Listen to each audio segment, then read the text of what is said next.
Hai Smart Investor, kini infeksi COVID-19 di dunia hampir mencapai 1,8 juta orang dengan lebih dari 100.000 korban jiwa.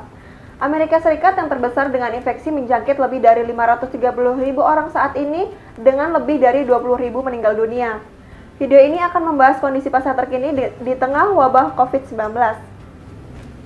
Halo Pak Remen, apa kabar? Ya, Kak, baik. Bagaimana update pasar terkini nih Pak terkait dengan COVID-19? Ya, Smart Investor.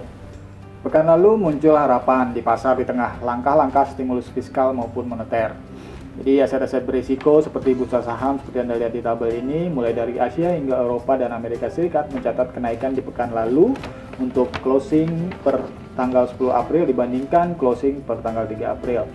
Indeks dolar juga untuk urutan tabel yang paling bawah ini kembali melemah di bawah zona psikologis 100 untuk closing per 10 April dibandingkan closing 3 April sebelumnya.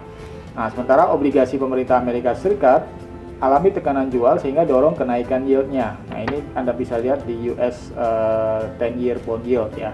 Lalu di catatan khusus adalah harga minyak masih tertekan karena masih tingginya keraguan terhadap pemangkasan produksi minyak OPEC dan global. Harganya tertekan ke 22,76 dari 29 di closing tanggal 3 April ya. Lalu catatan khusus lainnya adalah harga emas yang terus naik meskipun aset-aset berisiko alami rebound di pekan lalu. Jadi di sini gold naik ke 1682,84 di closing 10 April dibandingkan closing 3 April sebelumnya. Pandemi COVID-19 telah membuat mandeknya aktivitas ekonomi dunia sehingga memicu kekhawatiran resesi. Bagaimana kondisi terkini nih Pak? Ya, wabah COVID-19 masih meningkat dan dampaknya ke ekonomi itu masih mulai terasa ya. Nah, poin pertama di sini mungkin saya sampaikan dari data tenaga kerja Amerika Serikat. Ini masih menunjukkan pesimisme. Weekly jobless claim ya, umpamanya di pekan lalu itu tercatat 6,6 juta orang yang mengajukan klaim pengangguran dibandingkan sebelumnya 6,8 juta dan dibandingkan dua pekan sebelumnya 3,3 juta. Jadi ini total 3 pekan belakangan udah yang klaim pengangguran itu di Amerika Serikat udah hampir 17 juta orang. Nah, hal ini akan membuat Amerika Serikat kehilangan lebih dari 14 juta tenaga kerjanya.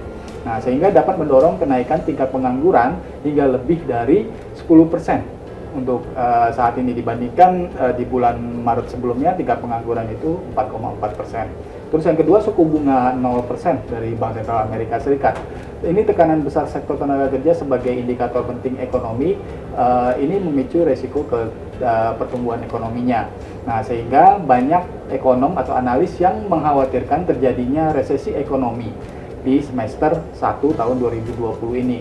Oleh karenanya, tidak sedikit yang memperkirakan suku bunga Amerika Serikat akan dipertahankan di kisaran 0% hingga akhir tahun 2020, bahkan akhir tahun 2021. Lalu aset apa yang menarik untuk diperhatikan nih Pak? Ya, ada 3. Yang pertama emas.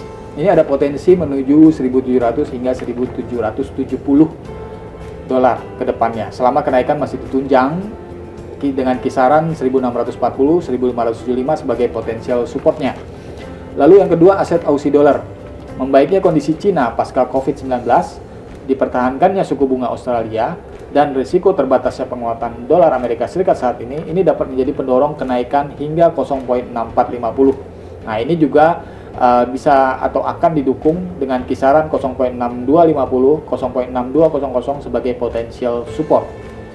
Lalu aset ketiga adalah minyak mentah Amerika Serikat. Volatilitasnya masih membayangi karena masih adanya keraguan terhadap rencana pemangkasan produksi minyak OPEC dan global.